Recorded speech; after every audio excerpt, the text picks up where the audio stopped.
ഈശോമിശിഹായ്ക്ക് സ്തുതിയായിരിക്കട്ടെ. ആത്മീയ ഭോജ്യത്തിൽ ഇന്ന് നാം വിചിന്തനം ചെയ്യുന്നത് രസകരമായൊരു സംഭവം, എൻ്റെ കാതുകൊണ്ട് ഞാൻ കേട്ട ഒരു സംഭവമാണ്. കുടിച്ചവനെ ചൊടിപ്പിച്ച ഒരു കൊടിച്ചിപ്പട്ടി. ആ പട്ടിയുടെ ചില പെരുമാറ്റങ്ങൾ ഈ മദ്യപാനിയെ ചൊടിപ്പിച്ചു. ഇനി അതിൻ്റെ പേരിൽ ആ മനുഷ്യൻ പ്രതികരിച്ചത് എങ്ങനെയാണെന്ന്. അദ്ദേഹത്തിൻ്റെ ഒരു പ്രശ്നം എന്ന് പറഞ്ഞാൽ മദ്യപാനം. അതൊരു വല്ലാത്ത കുടിയാണ്. ഭാര്യ പ്രാർത്ഥിച്ചു, ഉപദേശിച്ചു, ട്രീറ്റ്മെൻറ്റ് കൊടുത്തു, കരഞ്ഞു കാണിച്ചു, സകലമാന കാര്യങ്ങൾ ചെയ്തിട്ടും ആ പുള്ളിക്ക് മാറ്റമൊന്നുമില്ല. അങ്ങനെ ഇവർ തമ്മിൽ ഈ വാക്ക് തർക്കത്തിലും ഒക്കെ ആയിട്ട് മുമ്പോട്ട് പോവുക. ഒരു ദിവസം ഈ മനുഷ്യൻ അനുദപിക്കുന്നതിന് പകരം ന്യായീകരിച്ചപ്പോൾ അവൾ പറഞ്ഞൊരു കാര്യമുണ്ട്: നീ പരക്കള്ള, നിനക്ക് ഞാൻ തരുന്ന വില. അന്നേരമാണ് ഒരു കൊടിച്ചുപട്ടി ആ മുറ്റത്തേക്ക് കയറി വരുന്നത്. ആ പട്ടിയുടെ വിലയാണ്. ഇത് കഴിഞ്ഞ് ഈ മനുഷ്യൻ നോക്കുമ്പോൾ ആ പട്ടി എന്തോ ഒരു ശബ്ദം പുറപ്പെടുവിച്ച് എന്തോ ഒരു ആക്ഷൻ കാണിച്ചപ്പോഴത്തേക്കും പുള്ളിക്ക് തോന്നി അത് ആ കൊടിച്ചുപട്ടി അത് സ്ഥാപിക്കുകയാണ് ചെയ്തത്. അതായത് ഈ മനുഷ്യന് ആ പട്ടിയുടെ വിലയുള്ളെന്ന്. അത് ആ മനുഷ്യനെ ചൊടിപ്പിച്ചു. കൈ കെട്ടിയത് വെച്ച് ആ പട്ടിക്കെട്ട് എറിഞ്ഞ് അതിനെ വേദനിപ്പിച്ചു എന്നാണ് ഞാൻ പറഞ്ഞു കേട്ടത്. അതുകൊണ്ടാണ് ഞാൻ പറഞ്ഞത് കുടിച്ചവനെ ചൊടിപ്പിച്ച ഒരു കൊടിച്ചുപട്ടി. പ്രിയപ്പെട്ടവരെ, ഇതിൻ്റെ വെളിച്ചത്തിൽ ഏതാനും ചില കാര്യങ്ങൾ നമ്മൾ മനസ്സിലാക്കിയിരിക്കുന്നത് നല്ലതാണ്. ഒന്നാമതായിട്ട് നമ്മൾ അറിയണം, ആരാണ് ശരിക്കും തെറ്റുകാർ? കുടിച്ചവർ മാത്രമാണോ, അതോ ആ കുടിയന്മാരോട് ചില പ്രത്യേക രീതിയിൽ പെരുമാറുന്നവരും പാപത്തിലല്ലേ? വിശുദ്ധ ഫ്രാൻസിസ് സാലസ് അദ്ദേഹം സൂചിപ്പിച്ചൊരു കാര്യമുണ്ട്: ഒരാൾ മദ്യപിക്കുന്ന കണ്ടാൽ പോലും മദ്യപാനി കുടിയ എന്ന് നീ വിളിക്കരുത്. നീ വിളിച്ചത് ഒരുപക്ഷെ അവൻ കുടിച്ചതിനേക്കാൾ ഗൗരവമുള്ള ഒരു പാപമായി മാറാം. അപ്പം അതുകൊണ്ട് തന്നെ ആ ഒരു കാര്യത്തിൽ വളരെ ശ്രദ്ധിക്കണം എന്നുള്ളത് ഈ വിശുദ്ധൻ ഓർമ്മിപ്പിക്കുന്ന ഒരു കാര്യമാണ്. നമുക്കറിയാം, മദ്യപാനം വിനാശം വിതയ്ക്കുന്ന ഒരു കാര്യമാണെന്ന് ദൈവത്തിൻ്റെ വചനം കൃത്യമായിട്ട് നമ്മെ പഠിപ്പിക്കുന്നുണ്ട്. അത് ഏതെല്ലാം രീതിയിൽ വിനാശം വിതയ്ക്കുന്നു.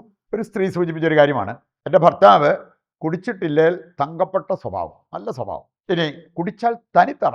അപ്പോൾ ആ മനുഷ്യനെ ആ മദ്യപാനം എവിടെ കൊണ്ട് എത്തിച്ചു? തനിത്തറയാക്കിയെന്നു. ചില കാണിച്ചായിരിക്കും ചിലർ സ്ഥിരമായി കുടിക്കുന്നവർ, വേറെ ചിലർ കുറേ ദിവസം അടുപ്പിച്ചങ്ങ് കുടിക്കും, പിന്നെ അവർ തുടത്തില്ല. ഇങ്ങനെയുള്ള വ്യത്യസ്ത രീതിയിലുള്ള മദ്യപാനികളെ അവർ മൂലം ഉണ്ടാകുന്ന, ആ കുടുംബത്തുണ്ടാകുന്ന പ്രയാസങ്ങൾ, പ്രശ്നങ്ങൾ ഒരുപക്ഷെ നിങ്ങൾക്കൊക്കെ പരിചയമുള്ള കാര്യങ്ങളാണ്. പ്രഭാഷകൻ 19-ാം അധ്യായം 1-ാമത്തെ വചനം എടുക്കുമ്പോൾ അവിടെ പറഞ്ഞിരിക്കുന്ന ഒരു കാര്യമുണ്ട്: മദ്യപനായ തൊഴിലാളി ഒരിക്കലും അഭിവൃദ്ധിപ്പെടത്തില്ല. മദ്യപൻ്റെ അവൻ്റെ വ്യക്തിപരമായ ജീവിതത്തിലും അവൻ്റെ കുടുംബത്തിലും അവരുടെ മക്കളുടെ കാര്യത്തിലും ഒക്കെ സംഭവിക്കാവുന്ന ചില കാര്യങ്ങൾ പറഞ്ഞിട്ടുണ്ട്. അവർ കീറത്തുണി ഉടുത്ത് നടക്കുന്നത് കാണേണ്ടി വരും. എന്ന് പറഞ്ഞാൽ ദാരിദ്ര്യം അവരെ പിടികൂടാം, പല വിധത്തിലുള്ള ലജ്ജാകരമായിട്ടുള്ള കാര്യങ്ങളിലൂടെ അവർ കടന്നുപോയെന്ന് വരും. അത് വരാതിരിക്കാൻ ഈ ഒരു കാര്യം ഒഴിവാക്കണം. നീ എത്രമാത്രം അധ്വാനിച്ചാലും നീ സമ്പന്നനാവണമെന്നില്ല. പ്രഭാഷകൻ 19-ാം അധ്യായത്തിൻ്റെ ആദ്യ വചനങ്ങൾ വായിക്കുമ്പോൾ അവിടെ പറഞ്ഞിരിക്കുന്ന ഒരു കാര്യമാണ്. സുഭാഷിതങ്ങൾ 23-ാം അധ്യായവും മദ്യപാനവുമായി ബന്ധപ്പെട്ട കുറച്ച് കാര്യങ്ങൾ അവിടെ പറഞ്ഞിരിക്കുന്നത് കാണാൻ പറ്റും. 23-ന്റെ 29 മുതൽ വായിക്കുമ്പോൾ മദ്യപന്മാർക്ക് മദ്യപാനം മൂലം അവർക്കും അവരുടെ കുടുംബത്തിനും ഒക്കെ ഉണ്ടാകാവുന്ന കുറേ അവസ്ഥകളെക്കുറിച്ച് ദൈവവചനം കൃത്യമായിട്ട് പഠിപ്പിക്കുക. ഇവിടെ പറയാണ്: മദ്യപാനിക്ക് ദുരിതം, ദുഃഖം, കലഹം, ആവലാതി ഇതെല്ലാം ഉണ്ടാകാം. ഇതെല്ലാം ആ കുടുംബത്തവൻ ഉണ്ടാക്കുകയും ചെയ്യും. മദ്യപാനിക്ക് ഇതെല്ലാം പറഞ്ഞിട്ട് ചോദിക്കുക, ഇതൊക്കെ ആർക്കാണ്? എന്നിട്ട് വായിക്കുമ്പോൾ നമുക്ക് കാണാൻ സാധിക്കും, മദ്യം കൊണ്ടുവരുന്ന അല്ലെങ്കിൽ മദ്യപാനം മൂലം ഒരു കുടുംബത്തുണ്ടാകാവുന്ന, ഒരു വ്യക്തിയിൽ സംഭവിക്കാവുന്ന കാര്യങ്ങൾ വീണ്ടും നമ്മൾ കാണുന്നുണ്ട്. 23-ന്റെ 32 എടുത്താൽ അവിടെ പറഞ്ഞിരിക്കുകയാണ്: അവസാനം ഈ മദ്യം നിന്നെ പാമ്പിനെ പോലെ തിരിഞ്ഞു കൊത്തും. അങ്ങനെ സംഭവിച്ച പാമ്പ് കടിയേറ്റ് മരിച്ചുപോയ ആൾക്കാർ, പാമ്പ് കടിയേറ്റിട്ട് ഒരുപാട് ആരോഗ്യ പ്രശ്നങ്ങളുണ്ടായ വ്യക്തികൾ ഏതാണ്ട് ഈ ഒരു അവസ്ഥയിൽ ചെന്നെത്താം. 33-ാമത്തെ വചനം എടുത്താലോ: നീ വിചിത്ര കാഴ്ചകൾ കാണും. ഓവറായിട്ട് കുടിച്ച് ലക്കും ലഗാനോ ഇല്ലാതെ ഇന്ന് ഓരോ കാര്യങ്ങളൊക്കെ ചെയ്തു കൂട്ടുന്നവരും അല്ലെ അവർ പറഞ്ഞു നടക്കുന്നതും വിചിത്ര കാഴ്ചകൾ വീണ്ടും നമ്മൾ കാണുന്നുണ്ട്. 34-ാമത്തെ വചനം എടുത്താൽ നീ പാമരത്തിൽ തൂങ്ങിക്കിടക്കുന്ന മൂങ്ങയെ പോലെയായിരിക്കും. മദ്യപാനം ആ ഒരു അവസ്ഥയിൽ പോലും നിന്നെ കൊണ്ട് എത്തിച്ചേക്കാമെന്ന്. ഇതിൻ്റെ ദൂഷ്യവശങ്ങൾ മനസ്സിലാക്കാൻ വേറെ എന്തെങ്കിലും വേണോ? എത്രമാത്രം പ്രശ്നങ്ങൾ ഇത് സൃഷ്ടിക്കാം എന്നുള്ളത് കർത്താവിൻ്റെ ഈ വചനങ്ങൾ നമ്മെ ഓർമ്മിപ്പിക്കുകയാണ്. മൂന്നാമതായിട്ട് നമ്മൾ മനസ്സിലാക്കിയിരിക്കേണ്ട ഒരു കാര്യം, കുടിച്ചതും കുടിയ എന്ന് വിളിച്ചതും ഒരുപോലെ പാപമാകാം എന്നുള്ള യാഥാർത്ഥ്യം. അതാണ് ഫ്രാൻസിസ് സാലസിലൂടെ നമ്മൾ മനസ്സിലാക്കിയ ഒരു കാര്യം. ഒരിക്കൽ ഒരു ഭാര്യയും ഭർത്താവും അവരിതുപോലെ കൗൺസിലിങ്ങിന് വന്നിരുന്ന് വർത്തമാനമൊക്കെ പറഞ്ഞ് അവർ അങ്ങോട്ടും ഇങ്ങോട്ടും കുറ്റപ്പെടുത്തിക്കൊണ്ടിരിക്കുക. ഇനി കുറേ കഴിഞ്ഞപ്പോൾ ഭാര്യ സൂചിപ്പിച്ച ഒരു കാര്യം: ഈ മനുഷ്യൻ്റെ ഈ ചീഞ്ഞ കുടി എന്ന് തീരുന്നോ അന്ന് ഞങ്ങളുടെ കുടുംബം രക്ഷപ്പെടും. അതിരുന്ന് കേട്ടോണ്ടിരുന്ന ആ ഒരു മനുഷ്യൻ പുള്ളി തിരിച്ചു പറഞ്ഞ ഒരു കാര്യം: ഇതുപോലത്തെ ഇവളുടെ ഈ ചീഞ്ഞ വർത്തമാനം എന്ന് നിൽക്കുന്നോ അന്ന് എൻ്റെ കൂടി നിൽക്കും. അവൻ പറയണത് ഇവളുടെ ഈ വർത്തമാനം കാരണമാണ് ഞാൻ കുടിച്ചു പോവുക.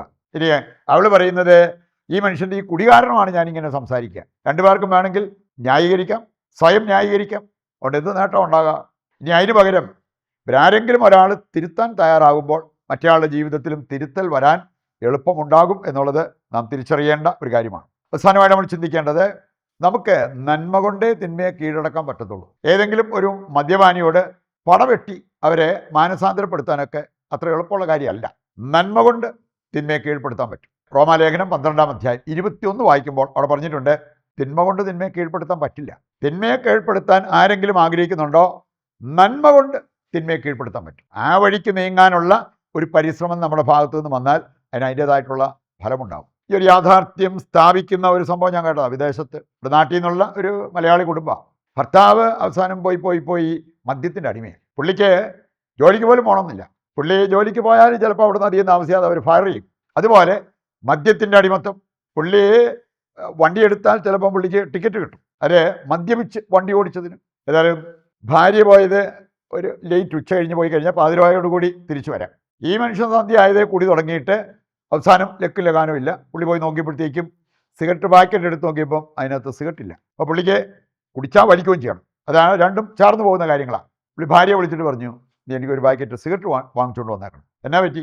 അത് ഞാൻ ഇച്ചിരി ഓവറാണ്, എനിക്ക് വണ്ടി എടുക്കാൻ പറ്റുന്നില്ല. നിങ്ങൾക്ക് വിശ്വസിക്കാൻ പറ്റും, ആ പുള്ളിക്കാരത്തി സിഗരറ്റ് വാങ്ങിച്ചുകൊണ്ട് കൊടുത്തു. ഇനി അങ്ങനെ ഒരു കാര്യം ചെയ്തതിൻ്റെ പേരിൽ ഒത്തിരി നാളെടുത്തില്ല, ഈ മനുഷ്യൻ കുടി നിർത്തി, വലി നിർത്തി. തിന്മയെ നന്മ കൊണ്ട് കീഴ്പ്പെടുത്തി എന്ന് പറയാൻ പറ്റും. നമ്മൾ പ്രാർത്ഥിക്കുന്നതോടൊപ്പം ഇങ്ങനെ ഒരു കാര്യം കൂടെ ചെയ്യാൻ തയ്യാറാകുമ്പോഴാണ് ഒത്തിരി പാപികളുടെ മാനസാന്തരം, മദ്യപാനികളുടെ മാനസാന്തരം ഇതെല്ലാം സംഭവിക്കുക. ആ ഒരു ബോധ്യത്തോടു കൂടി നമുക്ക് നമ്മുടെ ജീവിതത്തെ, കുടുംബത്തെ ക്രമീകരിച്ച് മുമ്പോട്ട് പോകുവാൻ വേണ്ട കൃപയ്ക്കായി പ്രാർത്ഥിക്കാം. ഇന്നിൻ്റെ എല്ലാ പ്രാർത്ഥനാ നിയോഗങ്ങളും ദൈവകരങ്ങളിൽ ഏൽപ്പിച്ചുകൊണ്ട് ശിരസ് നമിച്ച് ദിവ്യകാരുണ്യത്തിൻ്റെ ആശീർവാദവും നമുക്കിപ്പോൾ സ്വീകരിക്കാം. ദൈവത്തിൻ്റെ വചനം ഹൃദയത്തിലേക്ക് ഏറ്റെടുത്തവരാണ് നമ്മൾ.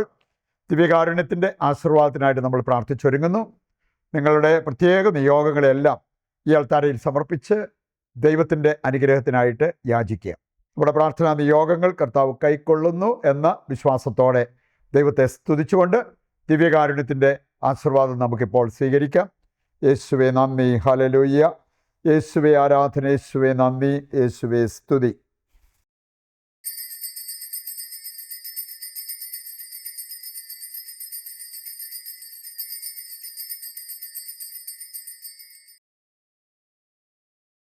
ഈശോമിശിഹായ്ക്ക് സ്തുതിയായിരിക്കട്ടെ. മറ്റൊരു എപ്പിസോഡുമായി നാളെ വീണ്ടും നമുക്ക് ഒന്നിക്കാം. ദൈവം നിങ്ങളെ സമൃദ്ധമായി അനുഗ്രഹിക്കട്ടെ.